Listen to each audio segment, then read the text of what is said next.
Assalamualaikum warahmatullahi wabarakatuh. Langsung saja, saya Siti Nurhalilah. Dalam video kali ini saya akan presentasikan bab yang ketiga mengenai pertumbuhan studi Islam di dunia. Baiklah, materi yang pertama yang akan kita bahas terlebih dahulu, yakni sejarah pusat studi Islam. Pusat studi Islam, sejarahnya ini diawali dari zaman awal kelahiran Islam. Kemudian seiring dengan berjalannya waktu, pusat pendidikan Islam ini menempati beberapa tempat strategis selain rumah, yakni ada di masjid, madrasah, toko-toko kitab, dan rumah-rumah ulama. Pada masa dinasti Umayyah, masjid bukan hanya dijadikan sebagai tempat pendidikan orang dewasa laki-laki, tetapi juga digunakan sebagai tempat belajar bagi orang perempuan dan anak-anak juga. Dan tepat pada masa kepemimpinan Harun ar-Rasyid, bidang pendidikan ini mengalami kemajuan pesat.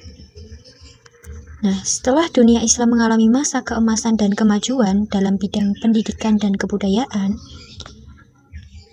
periode selanjutnya ini dunia Islam mengalami penurunan. Setelah mengalami penurunan, umat Islam mengalami masa kehancuran. Tepat pada permulaan abad ke-19, umat Islam baru menyadari kelemahan dan kemunduran kebudayaan dan peradabannya jika dibandingkan dengan dunia barat yang sudah maju. Nah, karena itu, pada masa ini, bidang pendidikan mulailah dibangun kembali oleh umat Islam dengan adanya reformasi yang dirancang oleh Muhammad ibnu Abdul Wahhab, yang mana diantaranya beliau menganjurkan kembali pada Al-Quran dan hadis, masa hidup Rasulullah dan masa Khulafaur Rasyidin. Kemudian setelah membahas tentang sejarahnya studi Islam, sekarang kita akan membahas tentang studi Islam di negara Muslim. Pada abad ke-5 Hijriah, Nizamul Muluk ini telah memelopori pusat-pusat studi Islam dengan dibukanya madrasah yang ada di perguruan tinggi Al-Azhar, yakni di Mesir, dan perguruan tinggi di Kairouan di Maroko, yang mana dua perguruan tinggi ini lebih tua jika dibandingkan dengan perguruan tinggi Oxford dan lainnya.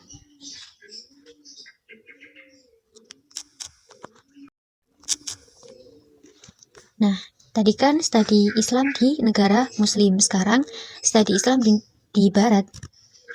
Sejak abad ke-12, studi Islam di Barat ini sudah ada saat gerakan mempelajari Islam dimulai. Dan pusat-pusat studi Islam di negara-negara Barat ini diselenggarakan di beberapa negara. Di antaranya berada di Kanada, Amerika Serikat, Inggris, Belanda, Jerman, dan Australia. Nah, jadi itu studi Islam di negara Muslim dan juga studi Islam di Barat. Sekarang kritik terhadap studi Islam di Barat. Jadi Barat ini tidak menguasai bahasa Arab secara baik, dan pemahaman mereka terbatas atas konteks pemakaian bahasa Arab yang variatif. Orientalis Barat ini sangat memegang teguh doktrin-doktrin mereka, yang mana doktrin mereka ini tidak boleh dikritik, bahkan sampai ke tingkat fanatik buta. Nah, ada salah satu tokoh yang pernah menyinggung kritik terhadap studi Islam di Barat. Dia bernama Azyumardi Azra.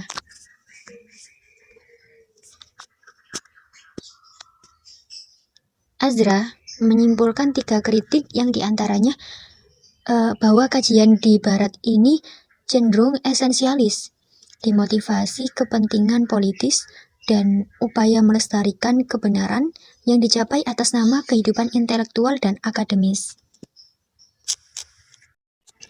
Nah, sekarang yang terakhir studi Islam di Indonesia.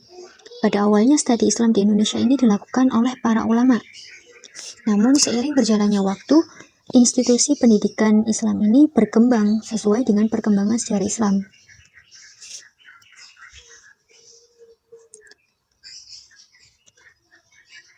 Setelah terbentuknya pendidikan madrasah mulai dari ibtidaiyah sampai dengan aliyah, muncullah sekolah tinggi dan Universitas Islam Indonesia, yang mana universitas ini merupakan perguruan tinggi Islam pertama yang memiliki fakultas non-agama. Studi di lembaga ini pada awalnya berlangsung selama 2 tahun sampai mencapai gelar sarjana muda, ditambah 2 tahun lagi untuk memperoleh gelar sarjana. Baiklah, sekian dari presentasi yang bisa saya sampaikan. Mohon maaf jika terdapat kesalahan kata. Akhirul kalam. Assalamualaikum warahmatullahi wabarakatuh.